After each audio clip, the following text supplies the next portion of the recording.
By the middle years of the Second World War, the United States had become a paradox seen through a narrow window, a nation that mobilized for total war, yet whose ordinary life, its streets, groceries, cinemas, and homes, kept shining. Into this dissonant landscape arrived tens of thousands of German prisoners of war. They were young men with complicated loyalties, boys who had learned to sleep under the shiver of air raid sirens, mechanics who could field strip a Mauser in the dark, farmhands who understood how many hands it took to coax a harvest from tired soil. They were transported across oceans and rails to barbed wire compounds, inset like small fenced towns inside the larger American sprawl. What they expected to find, tight belts, darkness, and injury, had been formed by the Europe they knew. What they actually found, often in the unguarded moments between orders, was light. To understand why the light mattered, you have to begin with the habits these men carried inside them. In the Reich's cities, darkness meant discipline. Blackout curtains were not decor, but doctrine. Street lamps were extinguished to keep the night enemy safe. Neon was a memory. Shopfronts kept their glamour for peacetime's return. Rail hubs wore their scars like fresh welts. Whole districts flickered with the opportunistic electricity of a wounded grid, a current interrupted by strikes, shortages, and the heavy hand of scarcity. For many of the prisoners, the idea of a city that glowed after midnight, glowed not for a parade or a holiday, but because it was Tuesday, simply did not exist in their mental furniture. And so the shock began, not with the grand cities whose names could anchor a map, but with modest places whose names did not. County seats, factory towns, river crossings where tracks met bridges, and a depot where the coffee never seemed to go cold. The first contact often came at speed. A prisoner might look up from the iron belly of a troop car, feel the rails click beneath the wheels, and notice that the night beyond the glass was not a closed book. Instead, it opened in grids and arcs, lamplight stepping along a ridge of houses, orange cones haloing the platforms of a freight yard, a smear of white from a packing plant that roared through the small hours, as if the sun were an elective the factory had simply dropped. The sight was not theatrical. It was administrative, routine, unseen by the people it served because it was how life already worked. To a prisoner whose nights had become a negotiation with fear, fear of the sky, fear of being seen, fear of shortage, that ordinariness was the rupture. The story you are about to follow is the plain account of that rupture. It is the narrative of men not known for sentiment suddenly falling silent, of guards who stopped talking because there seemed nothing useful to say over what the glass already declared, of cities that treated electricity the way people treat air, as a given. It is also the account of why that glow existed, why a nation could send divisions abroad while keeping its streets bright, why diners could host night shift workers under neon, why late buses arrived when timetables said they would, and why porch lights watched over sleeping streets with the casual patience of plenty. The human and the material are inseparable here. The hum that met a prisoner's ear in the middle of America was not poetry, but the sound of motors, relays, transformers, meters, and men in bucket trucks knowing which bolt to tighten. The amazement had a hardware store. What makes the story richer and more honest is remembering its boundaries. Not every prisoner saw Times Square or State Street. Many saw only the edges of towns, the glow thrown off by a place's beating heart. Many worked day details on farms whose newest miracle was a barn wired in 1937, not a radio palace. Yet the impression held because the impression was repeated, mile after mile of lit crossings, depot clocks running, the second shift arriving as predicted, the third shift leaving with lunch pails dented by use rather than hunger. The lights did not perform. They persisted. When the men returned to their camps after work crews or train changes, they carried back not souvenirs, but an adjustment, a private recalibration of what a night could be in a war. To say the cities were electrified is only the beginning. The light was a language with consequences. It translated to dignity. A mother sweeping her porch at 9 could leave a bulb burning for a son coming home at 1. It translated to capacity. The factory that turned out parts for a machine that would never bear its own name could lift steel at 2 in the morning without losing a finger to shadow. It translated to trust. The bus would be there. The switch would work. The power company would answer the phone in the middle of a storm and send a crew that knew the difference between a quick fix and a proper repair. For prisoners accustomed to systems that demanded obedience but could not guarantee service, this quiet contract between citizens and their grid was a revelation. And so this chapter, which began with a promise to speak plainly, ends with the simplest image of all: a moving train, a window, and a man who thought he knew the contours of night until the continent disagreed with him. He raises his hand to the glass without meaning to, as if the heat of his palm could make contact with the warmth outside. He is not a convert to another flag. He is a witness to another normal. When morning comes, he will expect the trick to reveal itself, a film set dismantled in daylight. What he will discover, instead, are poles stepped with cross arms, porcelain insulators buttoning wires to wood, a fenced substation humming like a throat clearing itself, and a meter turning on the side of a clapboard house where someone is making toast. The night's spectacle, it turns out, is only the public face of a very practical body. That body is the subject of the next chapter, and the backbone of everything these men struggled to name. The timeline of surprise does not begin with surrender, it begins with logistics. In 1942, as the war's geography widened, the United States confronted a basic arithmetic. Captured soldiers had to be housed somewhere, and ships traveling west could carry men not only in one direction. By late 1943 and into 1944, the transatlantic conveyor had quickened. Convoys that brought munitions and grain toward European coasts returned with prisoners in their bellies. They came in waves, processed at coastal camps that were as much administrative hubs as they were fences and watchtowers, the way a rail yard is more ledger than romance. From those hubs, trains radiated inward, distributing prisoners to satellite camps paired with the needs of a war economy that ran on hands as much as oil. Hands to harvest sugar beets, fell timber, load grain, sort scrap, pour concrete, and mend track. The first key date, then, is not stamped in triumph, but schedule. The month a particular cohort crossed an ocean, the week a railcar door opened on a depot gridded with light, the night a convoy of buses tugged at the darkness of a county road and failed because the road was already claimed by lamps. Winter 1944 is a hinge. The war's European theater was at once tightening and unraveling. Tightening around a regime whose vocabulary of destiny had thinned into instructions for survival, unraveling in the coherency of supply.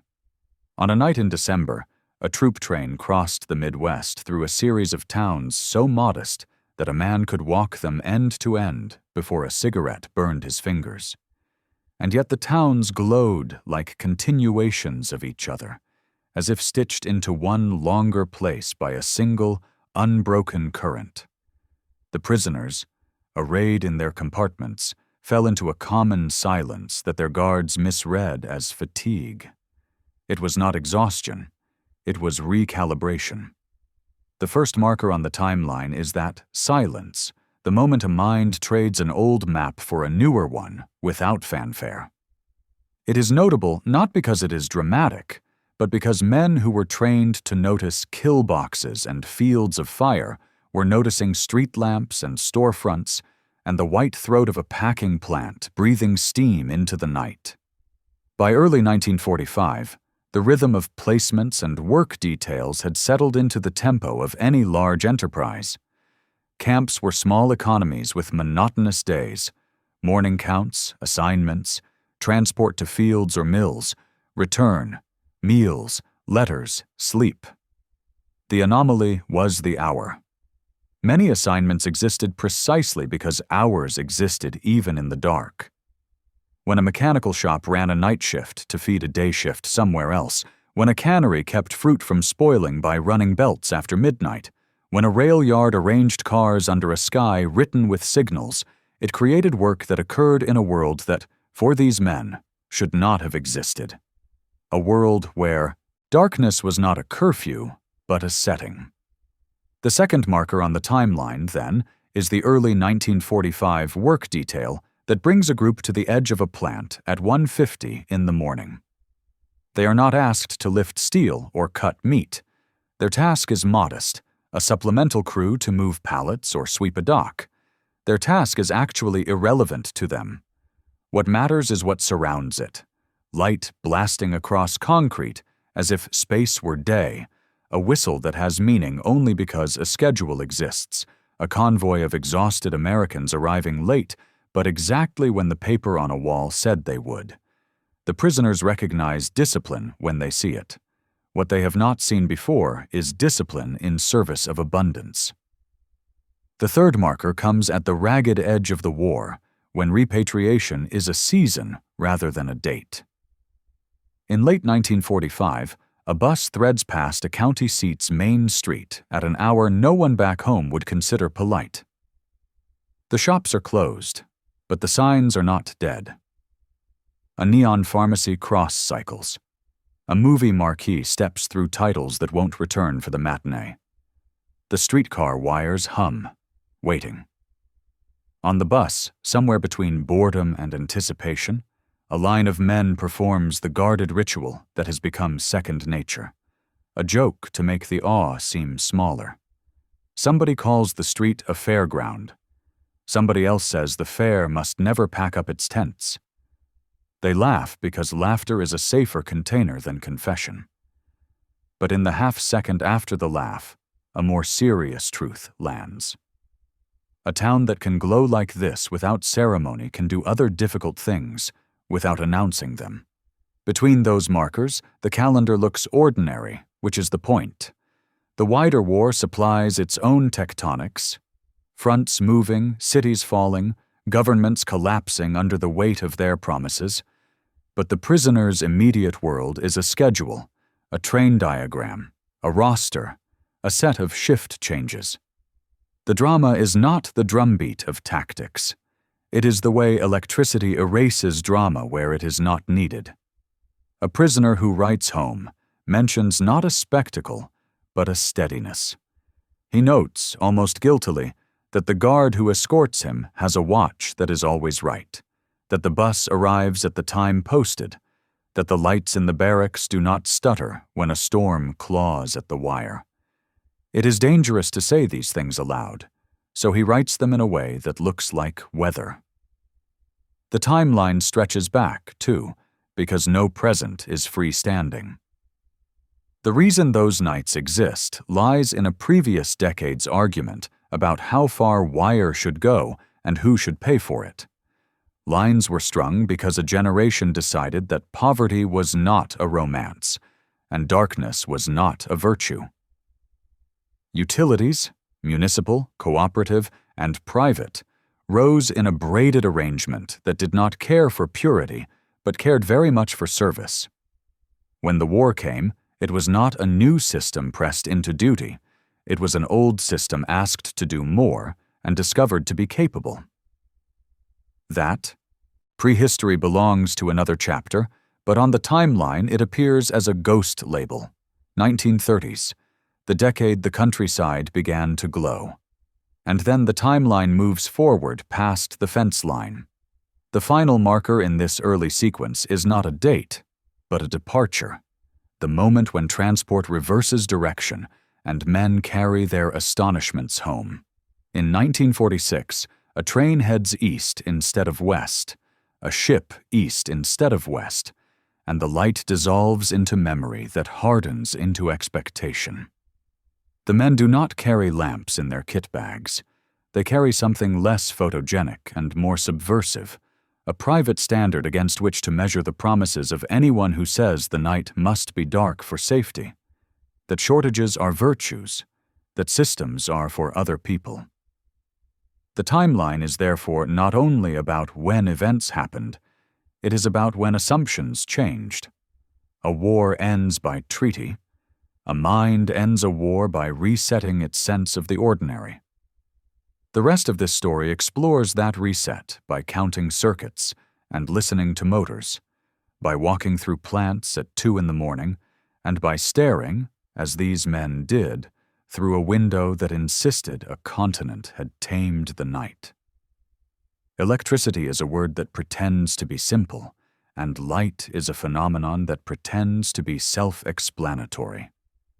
For the men seeing America by night for the first time, the dazzle was merely the surface of a machine whose depth could be measured in miles of line, in the size of a transformer's core, in the way a dispatcher's voice could move megawatts like checkers across a board. What gave shape to their astonishment were not slogans, but facts experienced through the body, a street that remained evenly lit for half a mile without a lamp missing, a factory floor where shadows had been engineered into harmlessness, a grocery whose cold cases hummed with the confidence of refrigerated abundance. The numbers behind those sensations are not the dramatic sort that earn brass bands. They are the modest arithmetic of a functioning grid, the quiet multiplication that turns one dam or one coal pile into a city's after-hours life. Begin at eye level. In a small Midwestern town that no atlas bothers to celebrate, streetlights stand at predictable intervals like punctuation marks in a sentence written by engineers. Each lamp throws a cone of light that overlaps with the next, so a pedestrian can walk from corner to corner without stepping into a darkness that erases faces. The light is neither theatrical nor miserly. It is calibrated. That calibration teaches confidence, and confidence is the substrate of commerce. A cinema can schedule a late show because the sidewalk will welcome its patrons home. A diner can keep its door open for the third shift because the third shift can walk or ride a bus without wagering safety against necessity. Numbers live inside that calibration. The lumens a fixture throws, the voltage steady enough to keep filaments alive. The maintenance cycle that sees bulbs replaced before they flicker.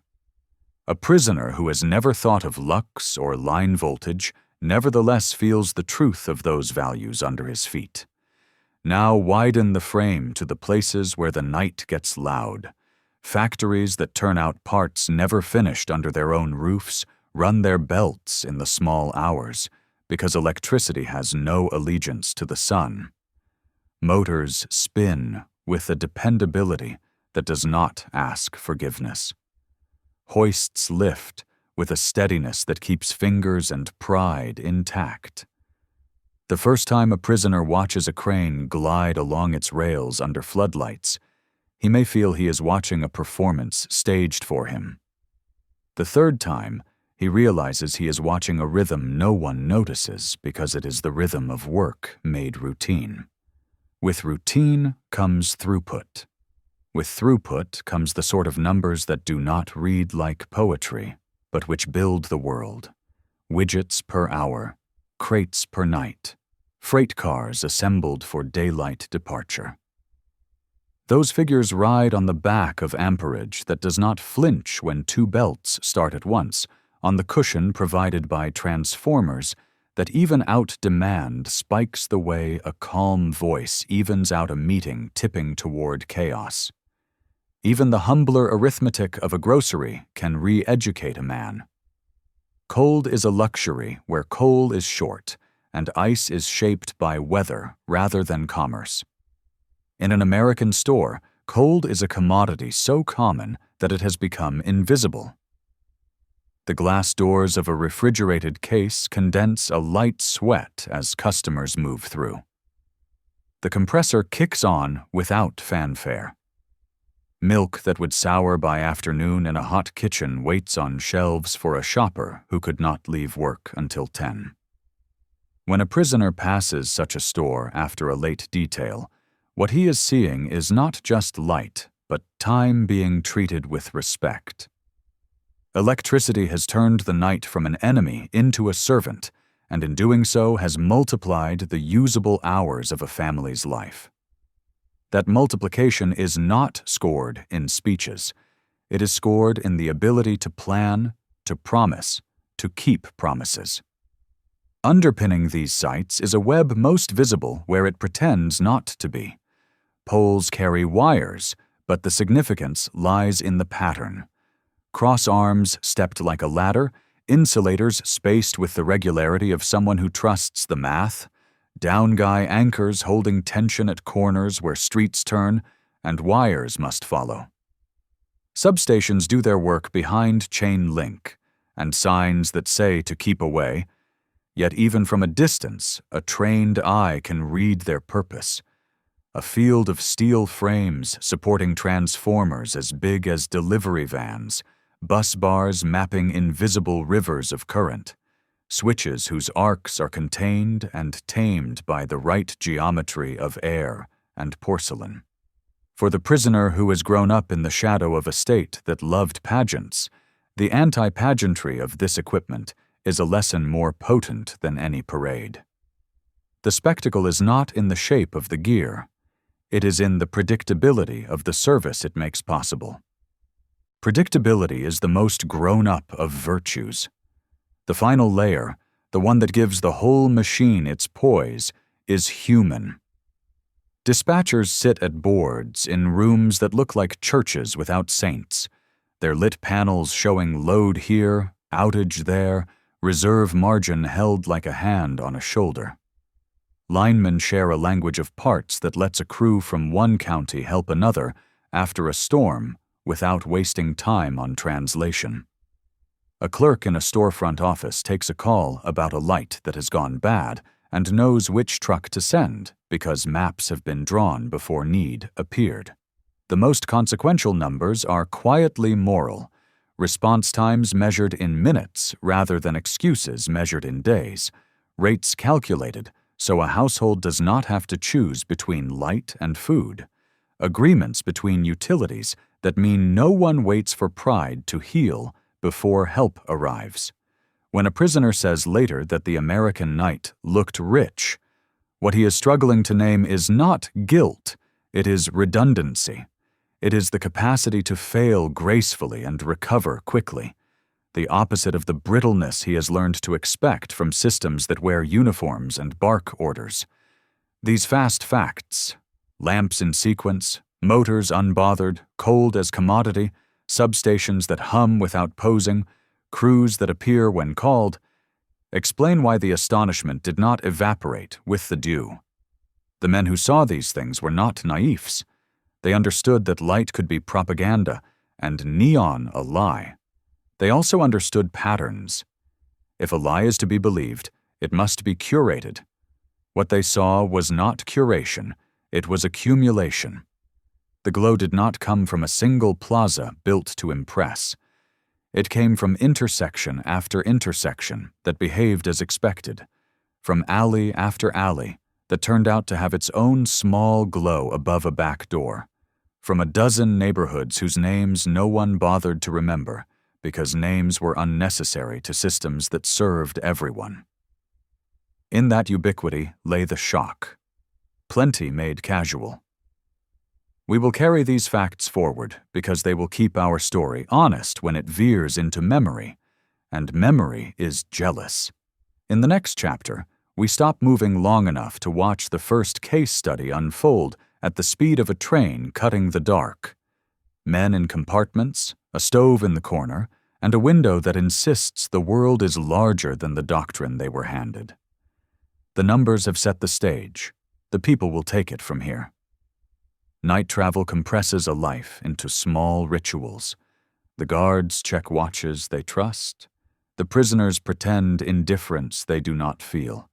Somewhere between the clatter of wheels and the smell of coal drifting through imperfect seals, men arrange themselves around a potbelly stove whose orange eye is the only thing with a claim to warmth. The compartment breathes like an animal. A snore, a cough, a scrape of boot against boot. Outside, the world is supposed to be formless, a province of silhouettes, a place that yields its meaning only in day. The window corrects that assumption in a single breath. First comes the suggestion, the kind of light that could be a farmstead or a lone car cresting a hill. Then a cluster, then a pattern, then proof. The train slides into the approach to a town whose name does not matter because its geometry already has your attention. Lamps advance and retreat, arranged in rows that explain the streets without requiring a map. A water tower rises in the near dark like a doctrine of capacity, a red beacon pulsing at its crown. Storefronts refuse to go black just because the hour has grown impolite. Small signs over doors throw their modest messages into the air for an audience of no one, and for the one man in a window seat who needs to learn this language tonight. A billboard that would be bragging in daylight becomes, by night, a page in a book about confidence. You do not spend money to light a promise you intend to break. The compartment's talk thins. Jokes die with their setups half-built. The guard opposite the door does not shush anyone because there is no one to shush.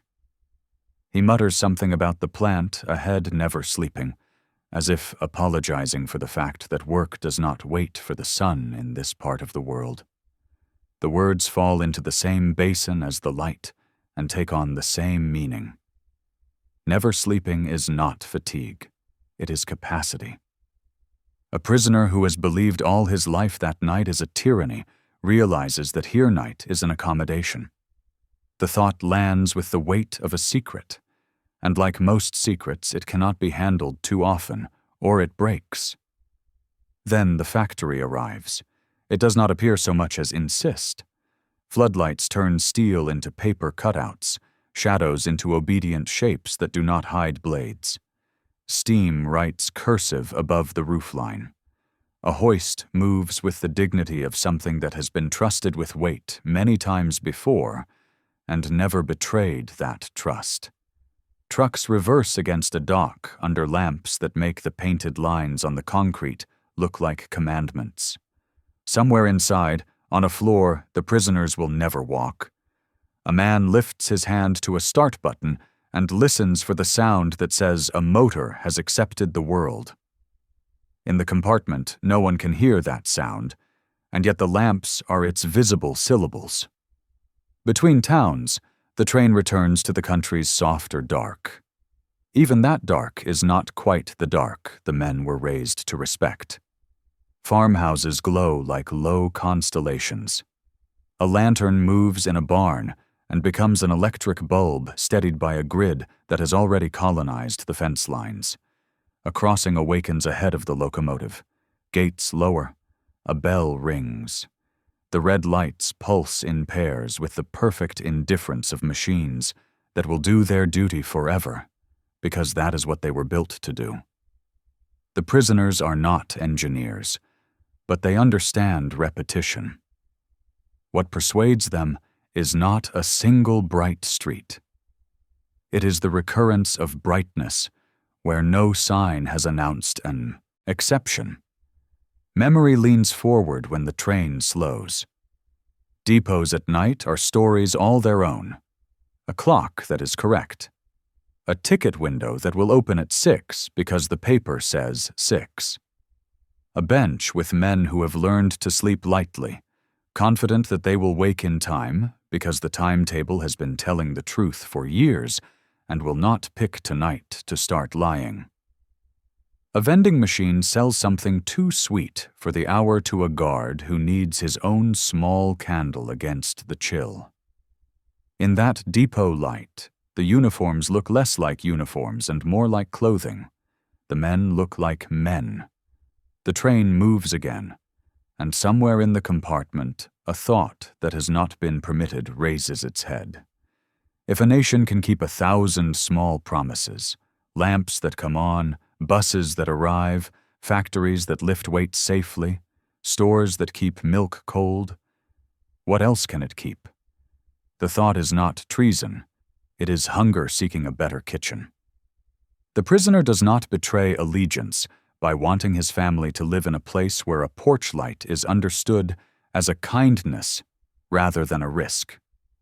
He does not become less German by noticing that reliability is a kind of love a state can practice for its people, and that here, in this window, the love is abundant. Morning is the skeptic's ally. Night can be accused of glamour, of hiding rust and patchwork under a flattering veil. The compartment's occupants, lulled toward sleep but not allowed to reach it, make a private bargain with themselves. Daylight will show the scaffolding behind the stage. Daylight will make the trick legible. When dawn finally arrives, raw and unglamorous, it makes good on only half of that promise. It reveals not a trick, but a craft. The lamps withdraw, replaced by the structures that make them possible. Poles walk beside the tracks like a procession of monks carrying a prayer that hums. Cross arms hold the lines with the tidy insistence of a ledger. Insulators gleam like porcelain domesticated from a kitchen. In a clearing stands a fenced substation, all angles and restraint, like a skeleton that has forgotten to be macabre. The men stare because seeing the bones of the thing is sometimes more intimate than seeing its skin. At a siding outside a town that will not remember them, the train waits for a priority freight to pass. The prisoners watch an American morning assemble itself under the electric authority of its own making. A woman in a house dress twists a switch, and the light above her sink obeys. A boy tests a radio and receives not static but song. A truck rattles to life, and a garage door rises, its motor tugging a chain in exactly the way it was sold to do.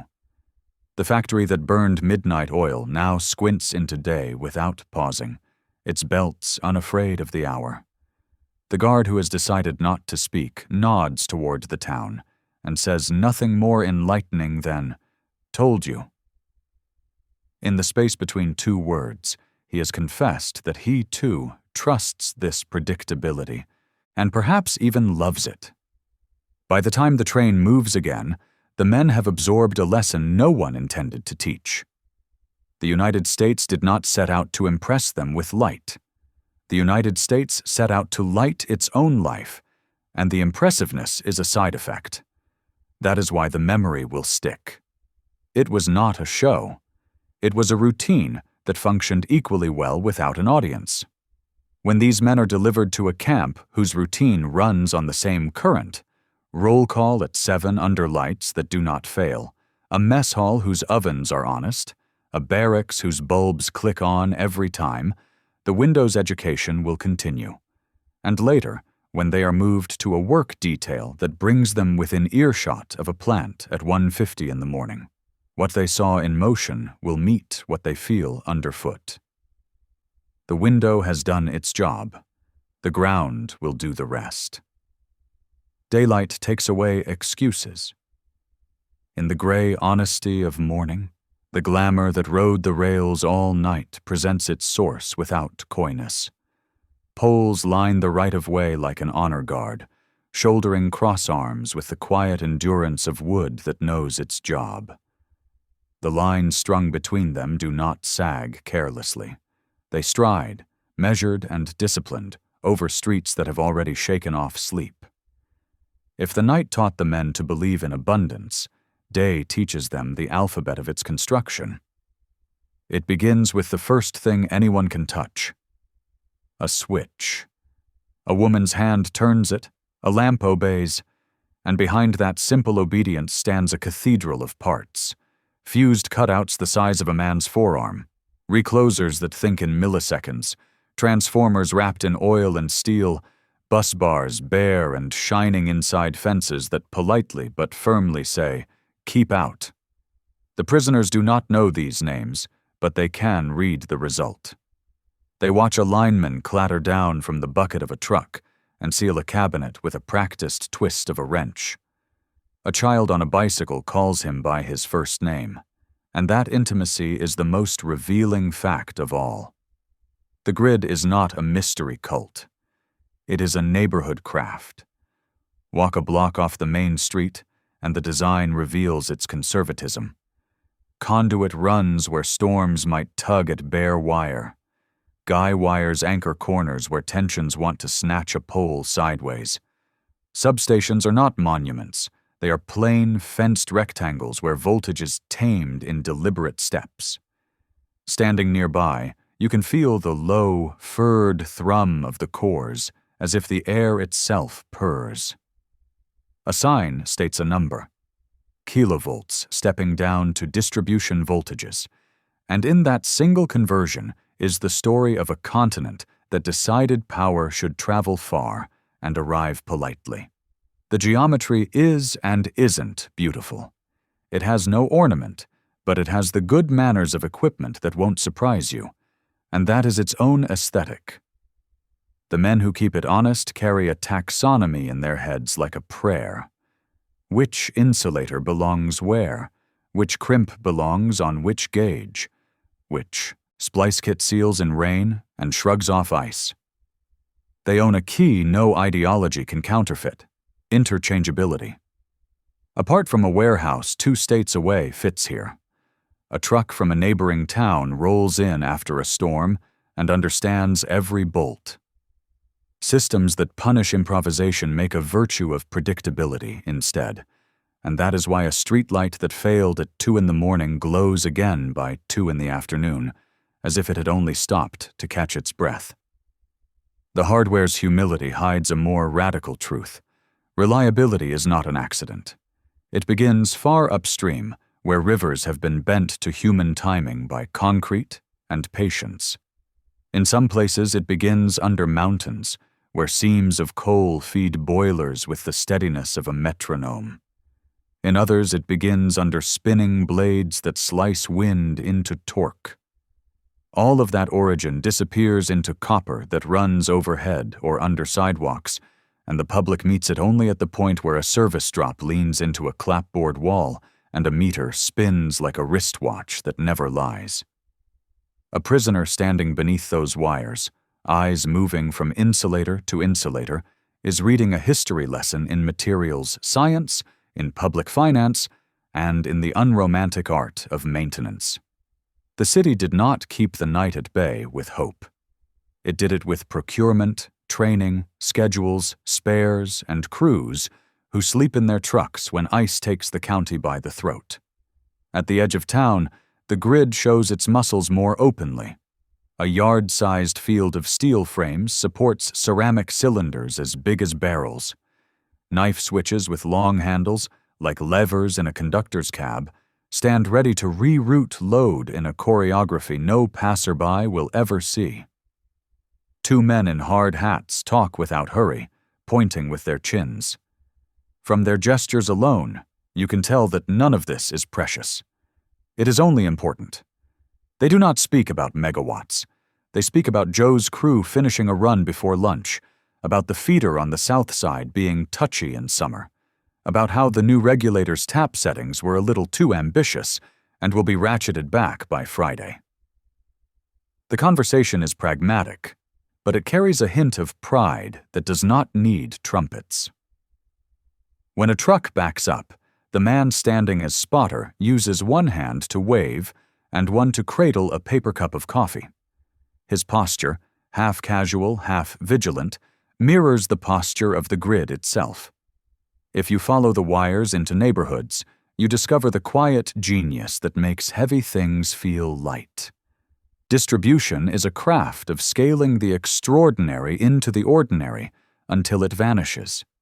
Each block, each home, is a customer, but the customer is not the point. The point is the promise. Flip the switch and light. Plug in the radio and music. Turn the dial on the stove and flame. The prisoners watch a woman lean into a refrigerator to move milk aside and reach for a bowl of leftover stew. She closes the door with her hip and turns to a small electric fan, set on a shelf.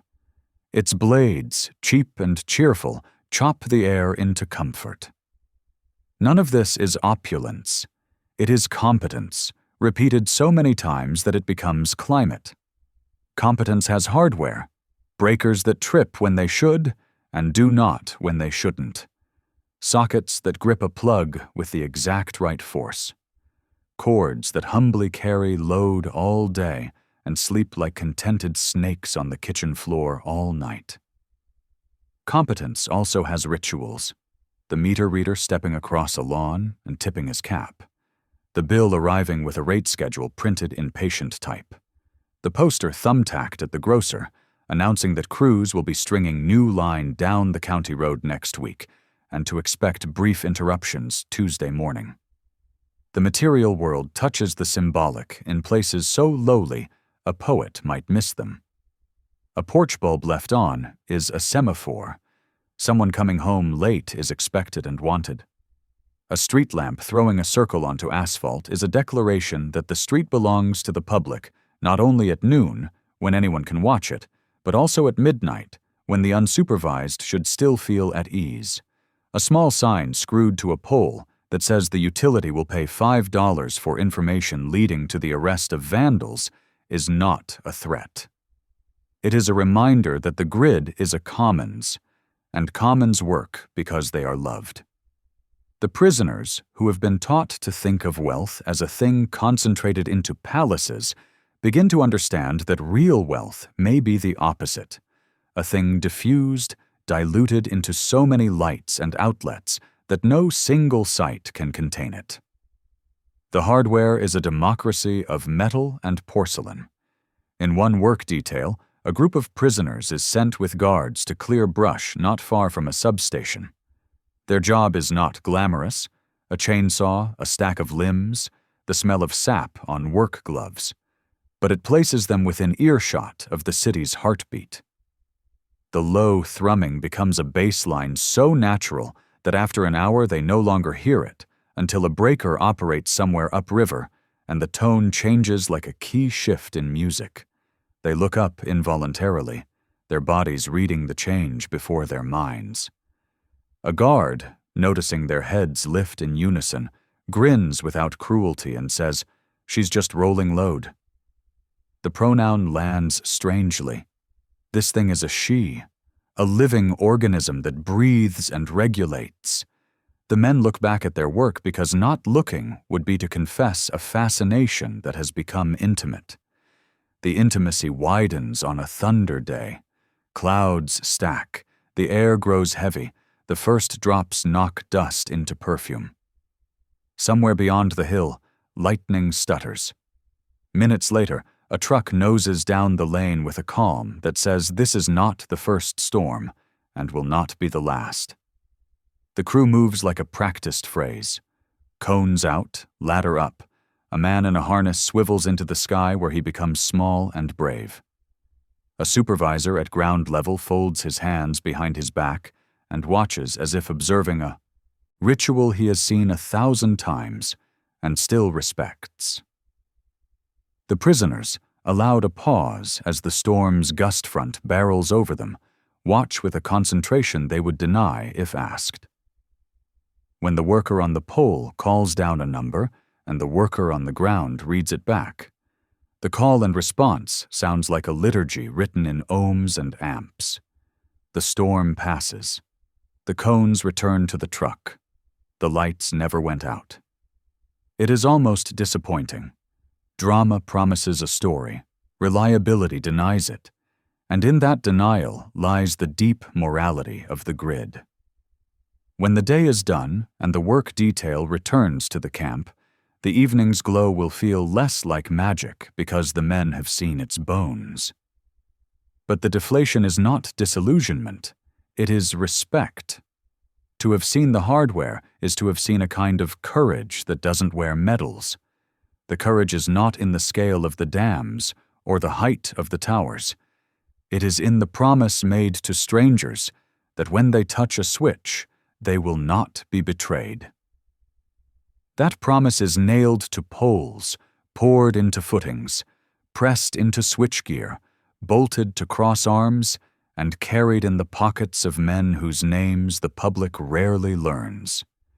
The prisoners will sleep in barracks, whose bulbs will click off at a set hour and on again at another. And when a bulb fails, they will watch a man on a stool replace it with a speed that suggests a world where problems are not opportunities for speeches, but occasions for tools. The night will come, as it always does, and the city will take it not as an adversary, but as another surface to light. The hardware will be there, politely invisible, caring for the glow the way ribs care for a lung. Travel back to that hour on the timeline when the clock's hands seem embarrassed to be seen. It is 1:50 in the morning, a time when the human animal, left to its own devices, admits that the body prefers darkness for rest. Yet on the edge of town, a complex of brick and steel insists otherwise. The building's windows are many-eyed and candid, revealing a world that has banished the old terrors of the night with light so white it makes a sermon of its own. Steam tattoos the sky. The whistle that cleaves the hour is not theatrical. It is functional, a note whose meaning is shift, whose consequence is continuity. The guard bus rattles to a stop on pavement that shines under floodlights, and the prisoners step down into a new grammar of time where midnight behaves like morning and nobody apologizes. The first sensation is scale disguised as ease. Motors hum with the comfort of complexity thoroughly solved. Conveyors translate the distance between a loading bay and a workstation into a moving ribbon that asks nothing but attention. Hoists glide along rails with a delicacy that keeps bones intact. A supervisor, collar open, sleeves rolled, walks the line not like a policeman but like a conductor, drawing a symphony from sections that have learned not to compete for volume. Everywhere there are clocks, and none of them lag. A man checks his watch not to see if he's late, but to synchronize himself with a system that already made space for him. It is hard to explain how the absence of friction becomes a sensation in its own right, as palpable as heat. The prisoners, used to labor under the moral weather of scarcity, feel that sensation as a kind of forgiveness. The machine is not hostile, it is merely demanding, and it pays back in predictability. Set your eyes on the light. It is not the oily, yellow glare of improvised lamps. It is clean, even, arranged to erase hazards. Shadows exist because physics insist they must, but they have been housebroken. Edges of blades receive light from angles that warn the hand before the finger reaches danger. Painted lines on the floor are not suggestions. They are promises of path and pause. A crate moves from station to station, and the tag clipped to its side migrates with it like an affidavit, part number, quantity, destination, small acts of truth that accumulate into trust. If a bulb over a bench fails, the area does not collapse into blindness. Other fixtures fill the gap, and a man with a tool belt and a ladder appears faster than fear can organize itself. He unsnaps a guard cage, swaps a tube, and the area returns to its baseline with as much drama as a yawn. Where war had taught these men that failure was a cousin to fate. This building teaches them that failure is a task on a list. At the end of the line, pallets stack into arguments that go far beyond their material. Here are machine parts that will vanish into other machines and never be seen again. Here are canned goods that will outlast a summer's punishing noon. Here are crates with stenciled codes meant for another railhead and another story. The forklift that lifts them has a battery that will accept a charge at 3 in the morning without complaint, because current does not care about time zones. If a radiator hisses, a man with a wrench appears. If a belt squeals, a man with a pry bar corrects its tantrum. None of these men are heroes in the sense that medals commemorate. They are custodians of momentum, and the building's lights confer upon them the dignity of visibility. In a world that had learned to see night as camouflage, this is a moral reversal. Night is now a glass wall. Inside it, hands take responsibility. Pause with the crew that leaves the floor at 2 and 10. They pour into a corridor that refuses to punish fatigue. The corridor's light does not hum, it breathes. A bulletin board announces a picnic in a park by the river on a Sunday that will arrive eventually, whether the war will or won't. And for a moment, time regains its right proportions. A vending machine sells coffee that offends nobody and saves a few. In the break room, a radio whispers a song that implies someone is awake somewhere else, tapping a foot in a kitchen over tile glossy with mopped water. The prisoners stand near the doorway, disguised as help for a menial task that needed more hands, and they watch as women and men in work clothes exchange looks that contain friendship without wasting words. Fatigue makes people honest, so does good light. In that honesty, what the prisoners recognize is not decadence, that favorite accusation of propaganda, but competence married to fellowship. If a nation is to claim virtues, let these be among them. Back on the floor, the rhythm resumes. The floodlights outside perform their other service, discouraging mischief. A trucker reverses against a dock guided by lines so bright they look painted by daylight. A bank of switches throws, and a door lifts with a sigh, the motor's teeth biting evenly into its chain. A clipboard acquires a signature. Somewhere up on the bridge where offices watch the plant like a lighthouse, a dispatcher touches a switchboard and sends more power to one feeder and less to another. The building does not notice. It only continues.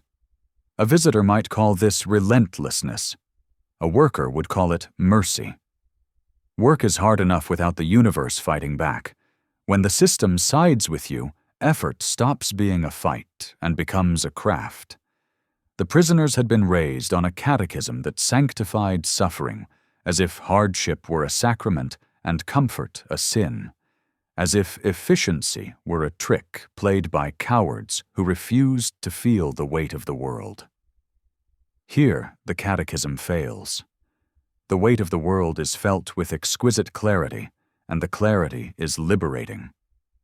If a machine can be arranged to spare a back, why should the back be punished?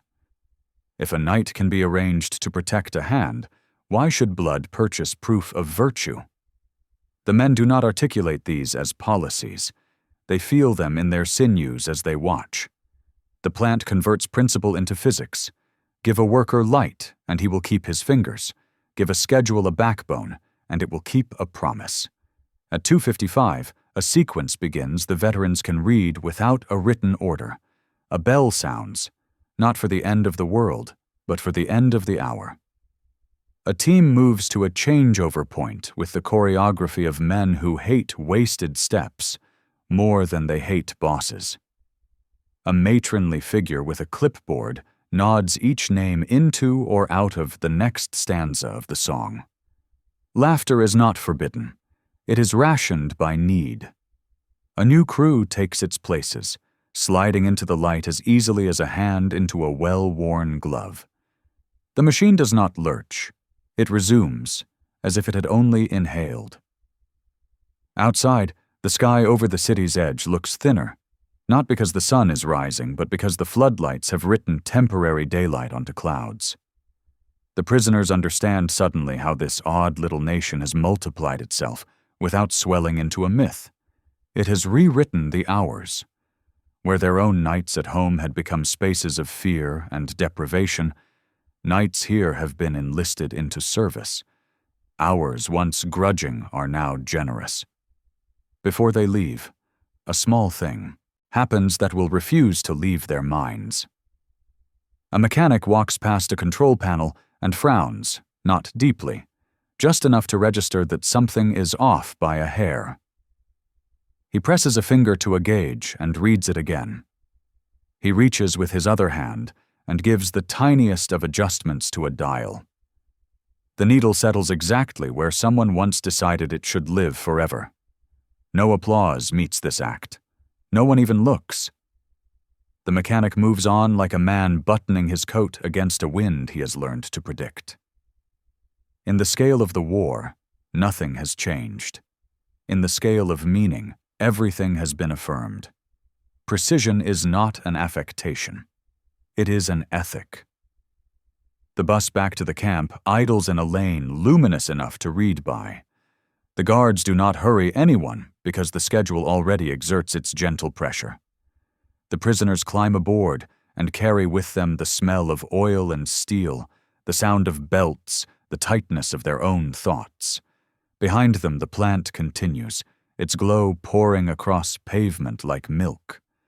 Ahead of them the road threads between lamps that do not blink. In the shelter of that continuity, a thought that was dangerous last year becomes a hope this year.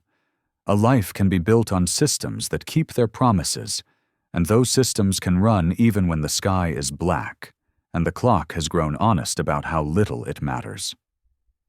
There is a temptation to anchor the memory of that country's night in its brightest artifacts.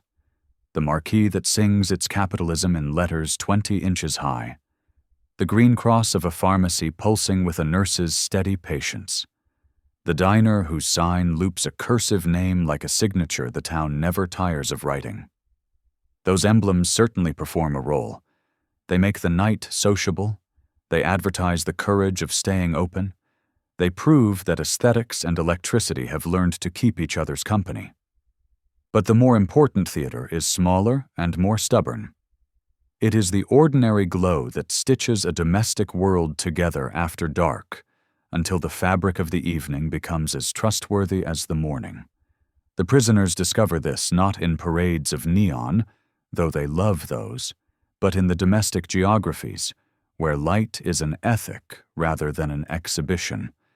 Begin with a street so straightforward it might appear in a child's drawing. Two-story shop fronts face one another across a measure of asphalt, just wide enough to make a man feel he could still shout to the friend on the other side. The lamps along the curb are deliberate and unshowy. They pool a warm safety on the pavement without shoving it in anyone's eyes. Inside a five and dime, display bulbs keep their vigil long after closing, making a still life of the goods in the window. A row of radios like polite faces, a stack of toasters with their lever arms at attention, a mannequin in a house dress, defiant and hopeful. A teenager on a bicycle coasts past. The bell on his handlebars kisses the air and is answered by nothing more dramatic than a dog's bored thump of tail against porch wood. This is not decadence. This is domestic sovereignty, the sovereign right to unremarkable evenings. Look farther along, where a laundromat runs an extra hour because a day shift dragged, and a mother wants tomorrow's morning to meet crisp shirts instead of excuses. Through the plate glass, rows of machines perform the hypnotic ballet of agitation and spin. Their glass portholes orbit in synchrony, moons baking detergent-scented tides. A young woman sits in a metal chair with a paperback novel arranged like a tent in her lap. She glances up at the drum where a white shirt unfurls itself and knows it will be dry just when the sign promises. On the wall, a painted slogan, "Open late for you," is less boast than vow. On the shelf beside her, a small table fan ticks and rotates. The prisoners who wander past on a day release feel an intimacy with the sight that surprises them. It is a choreography of ordinary decency, powered by wires that no one has to praise because they simply work. Cross the street and meet a druggist locking his door. He leaves the neon cross blazing because pain ignores closing time. A boy with a fever may be carried to this threshold at 2 in the morning and will find guidance even if the door is shut. The light itself is a map. There is kindness in such waste. You burn a little current so a stranger can know where to stand, where to knock, where to bang if knocking fails. This, too, rewrites the prisoner's understanding of night. In their own towns, darkness had become a duty, a tactic in a war that asked even children to cooperate with shadows. Here, illumination is the duty, and cooperation lies in making your light useful to others as much as yourself. A bus grinds to a stop under a canopy of bulbs. A woman steps down with a bag of groceries whose handles have cut crescents into her fingers. The timetable in the glass case behind her has not lied. She can plan around it. Predictability is not romance, but it is one of the surest forms of love a city can offer. Lights across the park reveal a late baseball game in progress, the air divided into lanes by arcs thrown from tall standards. The crowd is small and unbothered. The crack of a bat arrives with the air under it softened by moths. The prisoners linger at the edge of that diamond, drawn by the strangeness of recreation, at an hour when at home any gathering would be suspicious. The floodlights do not brag.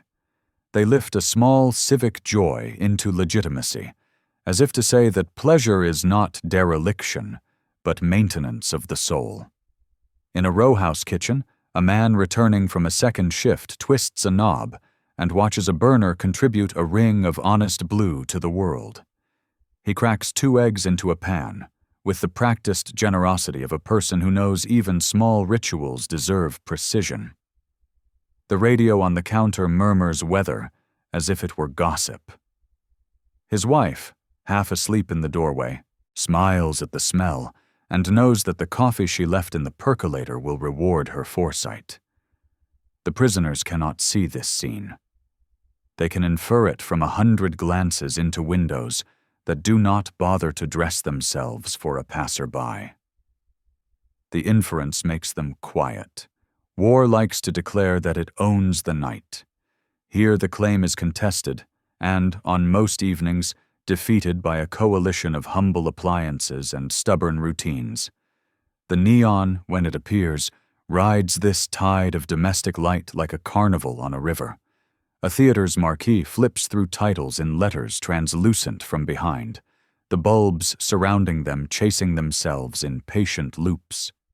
The design is less about seduction than orientation. This is where you come if you want to sit in the dark with strangers and let flicker pretend to be reality. Yet even here, the showiness is in service of something plain: the schedule. Tonight at 9, tomorrow at 7, matinee at 2. All of this is possible because a power company that nobody names has made promises to the theater's owner it keeps without gold braid or marching bands. The owner, in turn, makes promises to patrons. The light is the handshake between them.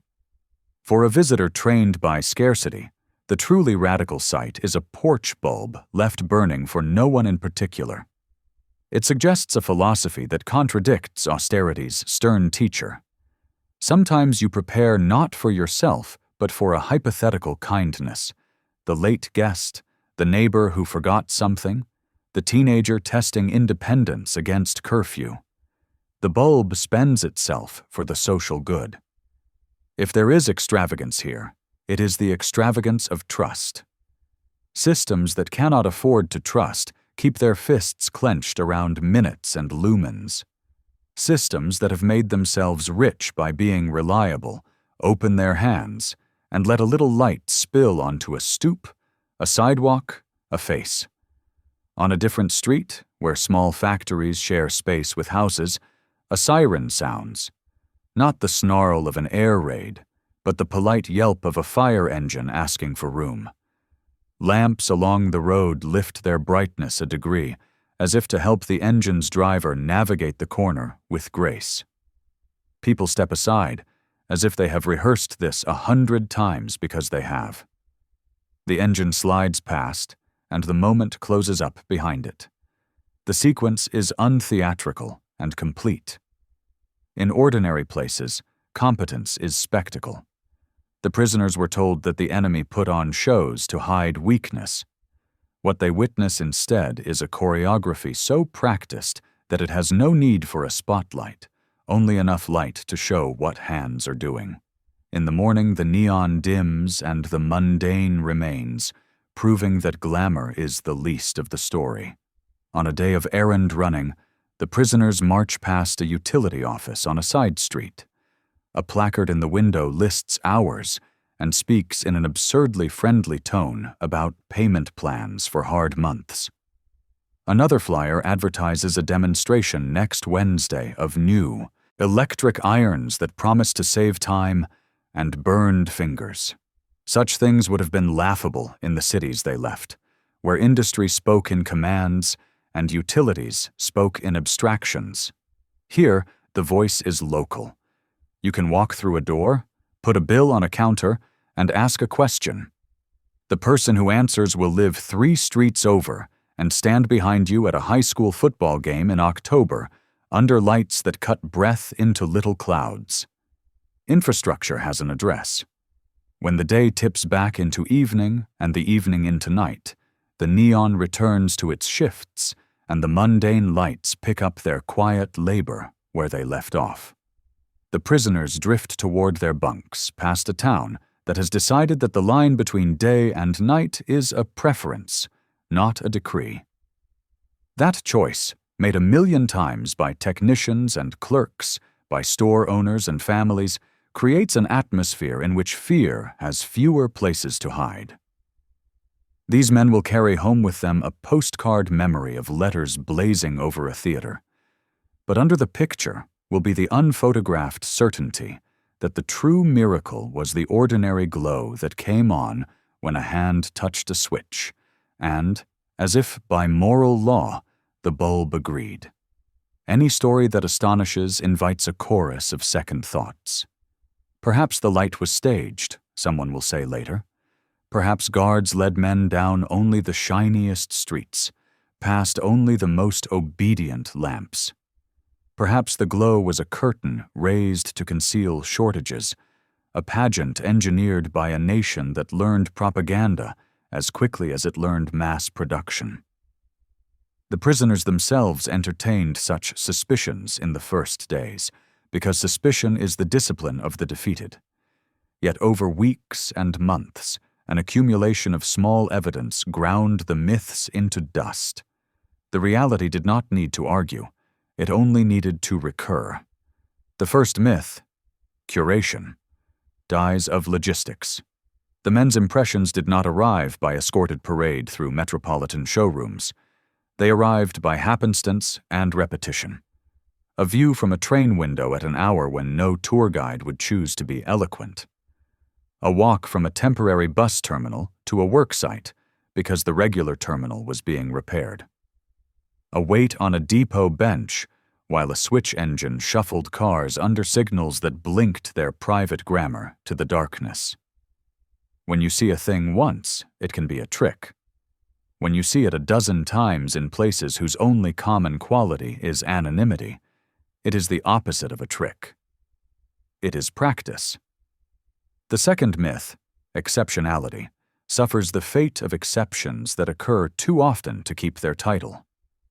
The men discovered not one theater district that had been polished for a postcard, but 1,000 small proofs that no one would think to polish. A lamp above a back door in an alley where only delivery boys and stray cats go. A freeway of moths frenzied under a lamp behind a post office where 2 carriers sorted sacks after midnight. A lone bulb at the top of a stairwell in an apartment building that did not consider itself grand enough to have luxuries, and yet left that bulb burning so the tenant who worked third shift would not misstep when he returned. These are not gestures made for visitors. They are habits. Habits are how reality cashes its checks. The third myth, propaganda, finds itself poorly funded in the economies where rumor has to meet rent. If there were a grand design to impress prisoners, it would have sent them to the centers of wealth, to the signage meant to seduce. Instead, the strongest memories they carried lived in the second-tier towns that had no need to posture and in the workaday places that legislators do not tour. Their eyes were not marching down boulevards tied with ribbon. They were catching on a million small affirmations, on an electrician's name painted on the door of a storefront, on a coil of cable stacked neat and covered against rain behind a fence, on a desk lamp in a rail yard office illuminating the hand that recorded the movement of cars at 3 a.m. If someone meant to stage a spectacle, they chose peculiarly humble props. The truth is simpler. Nobody staged anything. People simply refused to surrender the night. A subtler myth accuses the light of moral corruption. Convenience, it says, makes people soft. Electricity at all hours makes cowards of citizens who ought to be brave. To men forged in a crucible where hardship was valorized and hunger dressed up as discipline, the accusation had the ring of righteousness. But the factory at 2 a.m. made a counter-argument as strong as steel. The light did not soften workers. It sharpened them. It spared fingers and eyes for tomorrow's shift. It made time conditional on work rather than terror.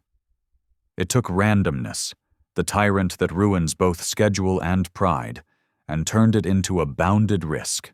Men who loved a story about toughness learned a more adult story about durability, and the lamps were the punctuation that made the sentences legible.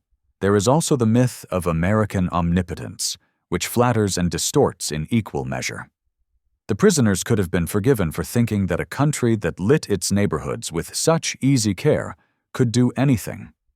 The reality is more instructive. The light was neither sorcery nor a gift from a single giant handing out favors. It was the product of institutions small and large, doing their work in a layered accord so boring it becomes sublime. Municipal utilities made rates and schedules with voters who could grumble at meetings. Co-ops strung wire along muddy roads and treated farmers not as petitioners, but as members. Investor-owned companies balanced ledgers that demanded both dividends and service, and regulators kept lists long enough to make anyone sober. The drama lay not in omnipotence, but in governance. The lamps stayed lit because boredom was enlisted into the public good. That is not myth. It is method. A rumor particular to camps held that when the men were allowed near towns, guards marched them past the same intersections again and again to cement a false impression. This rumor withers when you examine a day's variety. A transport would be scheduled for 9 and arrive at 10, forcing a different route. A work foreman would borrow a truck and cut through a back lane where the prisoners saw a tangle of service drops and could watch a lineman's truck idling while 2 men discussed a problem like neighbors chatting over a fence. A sudden shower would push them under the awning of a shop whose proprietor apologized for dripping roofs and offered a rag. In the small kindness of that rag was a larger proof. The light did not belong to the state. It belonged to the public, and the public had learned to share it lightly. Even memory, that trickster, found itself disciplined by recurrence. One does not misremember a floodlit game seen only once because it might be a dream. One cannot mistake the pattern of streetlights paced at even intervals along half a dozen roads, driven in half a dozen moods. And one does not forget the way a signal glows red above a crossing while an engine waits, the quiet power of seeing a machine obey a rule when no human is there to enforce it. The mind keeps these things not because they are dramatic, but because they confirm a desire many of the men kept hidden even from themselves. To live in a place where the rules are not arbitrary, and the night is not a threat disguised as a teacher. If there is a final myth that needed clearing, it was the suggestion that light was indifferent, that it could be summoned by the wealthy and denied to the poor with a shrug. The men learned to read the city for counterexamples. They saw alleys as well as avenues illuminated. They saw lamps follow bus lines that served workers rather than shoppers. They saw fat cans of light hung over railway sidings where freight was anonymous and none of it glamorous. This distribution said something like a creed. We light places where people need to be, not only places where people want to be seen. The creed made laughter of the idea that a tour had been arranged. Life had arranged itself, and the wires had been laid accordingly. What remained after the myths had been put away was not a fable about perfection, but a respect for a system that earned trust the way a worker earns calluses. The prisoners adjusted their suspicions downward, not out of politeness, but out of a statistician's integrity. The sample size grew too large for a conclusion about trickery to stand. Every dawn brought poles and insulators into hard focus. Every dusk restored the lamps to their posts. Every storm that failed to cripple a district, every stray outage that ended before the tea cooled, every bus that arrived under its canopy of light, every late show that let a couple walk home under letters still glowing. Each was another bead on a string that, when held up to scrutiny, proved robust. If later they chose to tell the story with the theater marquee as its emblem, that was understandable. The human mind loves bright shapes and decisive fonts. But beneath the letters, what they would really be talking about is something sober. A civilization's decision to be decent at scale, expressed as illumination. The reality demanded no myth at all, only attention, and once the men had given it, there was no taking it back. The first time awe arrives, it wears the costume of silence. Men who were trained to fill the air with slogans and steel themselves with hard talk found their mouths empty after a single look through glass at a town that refused to go dark. The feeling did not announce itself with drama. It accumulated like dew. It began as a suspicion that the world might be wider than the story they had been told, then became the certainty that it was. In barracks bunks, the mind replayed grids of light and orderly streets, replayed the easy authority of a switch that meant what it said. The result was not conversion to an ideology, it was conversion to a standard. Systems that kept their promises awakened an appetite that had been lectured into dormancy, the private hunger for a life not negotiated with terror. Shame arrived next, soft-footed. It was not the shame of defeat in battle. It was the shame of having mistaken hardship for virtue and scarcity for seriousness. A man remembered his mother ironing with an iron that cooled too quickly, his father patching boots by lamplight that flickered, the neighborhood's ritual of drawing curtains not for privacy, but for fear. He contrasted this with a town where a porch light was a courtesy and a timetable, a covenant, and wondered what it would feel like to raise a child under a sky that belonged to everyone.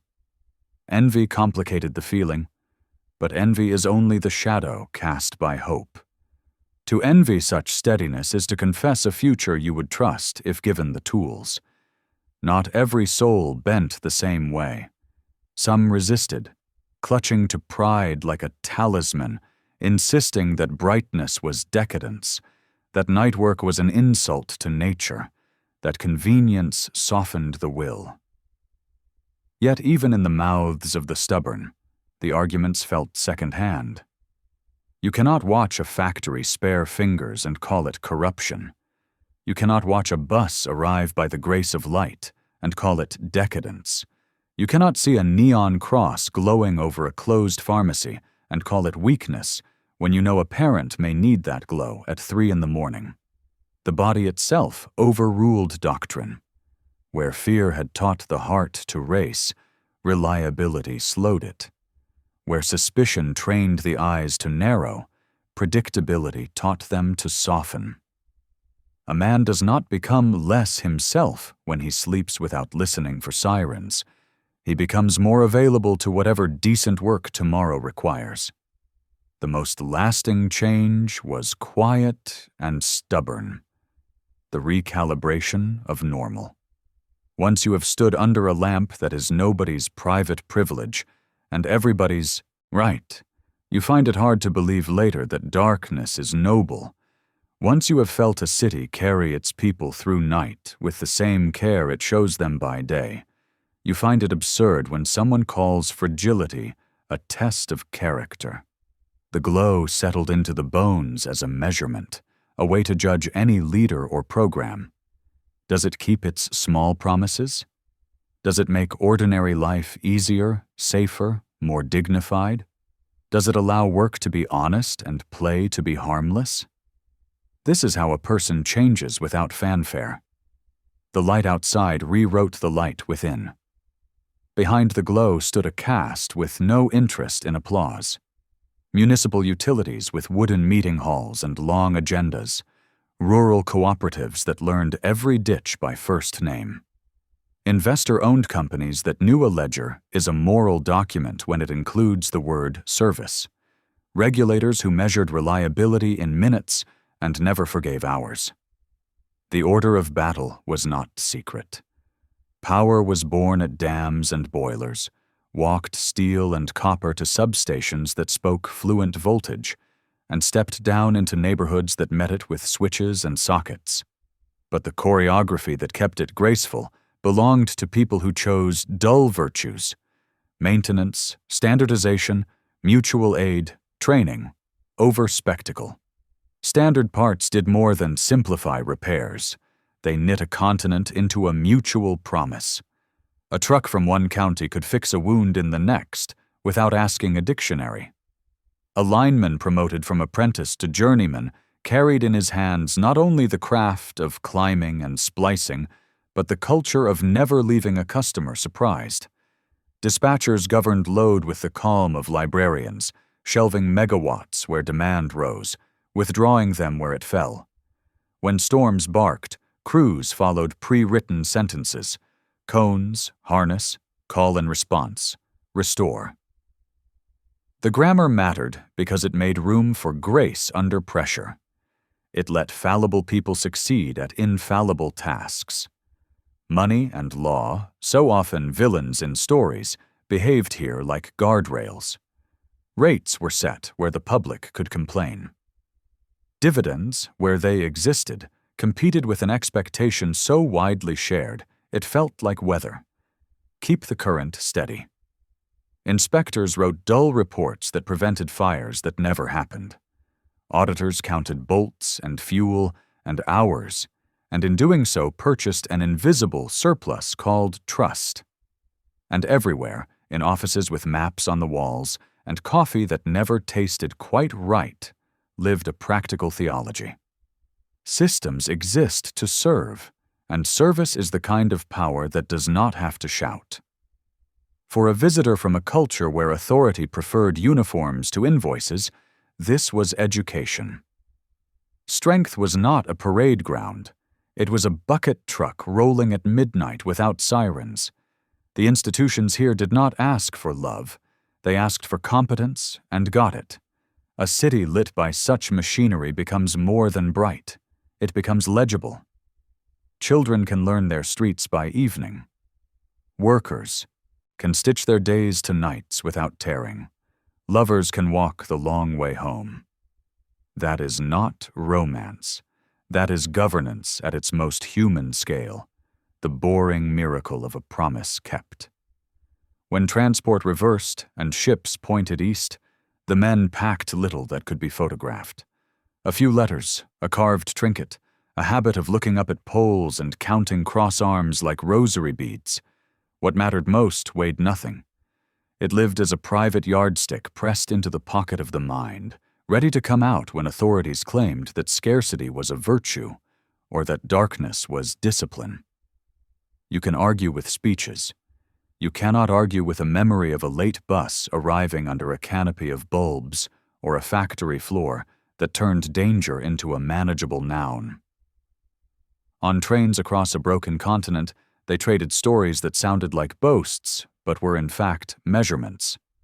A town so small, the station master knew everyone's birthday, yet light strong enough to read on the platform at midnight. A farm whose barn glowed like a lantern in a storm, the animals calmer for it. A utility office where a clerk explained a bill as if the account holder were a neighbor and not a supplicant. Wives and parents listened with the skepticism of people who had been taught to suspect miracles. Then winter arrived, and a repaired line lit a street earlier than anyone expected, and skepticism learned humility. Reconstruction is usually narrated in concrete and steel. There is also reconstruction that begins in aspiration, in the refusal to accept that the night must be mean. No one pretends that memory alone rebuilt grids and tram lines, but memories recruit will, and will recruits budgets, and budgets recruit men with tools. The returning prisoners became translators. They explained that reliability is not opulence, but hygiene. They argued that a refrigerator is not decadence, but a liberation of hours, that a porch bulb is not waste, but welcome, that a tram arriving in rain at 9:12 and not 9:28 is a statement about what a city thinks its people are worth. In meetings and small votes and workplace talk, they pressed for a version of modernity that prized competence over spectacle. You could see their fingerprints later in quiet advances, wiring standards that did not burn houses, timetables that learned to be trusted, neighborhoods that acquired just enough glow to make fear feel homeless. Years on, standing in a flat finally wired cleanly, a man would flick a switch for a guest and feel that old gratitude mixing with a new pride. Light is not a foreign language anymore. It is the household tongue. Children grow up never knowing a curfew enforced by terror. Women walk home from shifts later than used to be thinkable. The memory of that other continent's night remains, not to breed resentment, but to anchor a vow. Never again mistake darkness for seriousness. The tale is not about neon's glamour or the thrill of endless shift whistles. It is about the social meaning of reliability. A city that chooses to be visible to itself after sunset is making a claim about who belongs and when. It is declaring that work is not bravest when it is blind, that rest is not noblest when it is anxious, that public space does not clock out. The prisoner's astonishment teaches a lesson that travels well. When ordinary systems are built to keep their small promises, extraordinary outcomes happen quietly. Productivity rises not with slogans but with illumination. Safety improves not with fear but with predictability. Civility fattens on the calories of trust. Today, the language has changed. Smart meters instead of clipboards, dashboards instead of pinboards. But the ethic is the same. Grids still earn loyalty in minutes restored, not in speeches delivered. Transit still proves its worth with arrivals, not brochures. Public service still braids money and law and craft into something pedestrian enough to be remarkable. A life that does not require heroism to be dignified. The night remains a test. Some places answer it with bright vanity and dark neglect. Better places answer it with evenness, pushing glow into the corners where need lives and leaving flash for the holidays. Return, finally, to the three images that structured this story. A train window at midnight, a factory at 2, a main street lit like a promise.